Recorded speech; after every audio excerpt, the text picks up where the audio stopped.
आकाश हा एक तरुण मुलगा होता. तो कॉलेजमध्ये शिकत होता, पण त्याचं मन काही केल्यास स्थिर होत नव्हतं.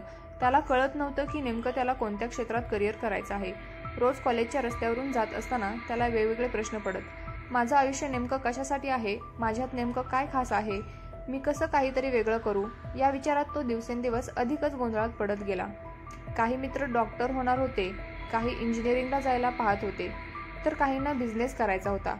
मात्र आकाशला हे सगळं आपलं नाही असं वाटायचं. प्रत्येक मार्ग त्याला कोंडीसारखा वाटत होता. आई वडीलही त्याला रोज विचारत, तू कोणता अभ्यासक्रम निवडतोयस? पण त्याच्याकडे त्याचं उत्तर नव्हतं. एके दिवशी तो असाच विचारात मग्न असताना अचानक त्याला शेजारच्या काकांनी गावात सुरू केलेला लहानसा प्रकल्प दिसला.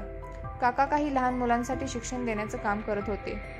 त्यांना गरजू मुलांना शिकवताना पाहून आकाशला खूप आश्चर्य वाटलं.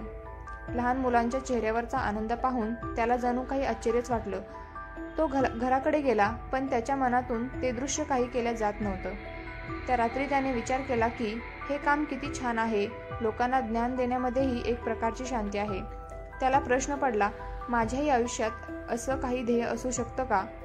पण त्याला अजून खात्री नव्हती की आपलं करिअर शिक्षणातच असावं. आकाश त्याच्या करिअरची निवड कसे करतो हे पाहण्यासाठी या स्टोरीचा पार्ट 2 नक्की ऐका.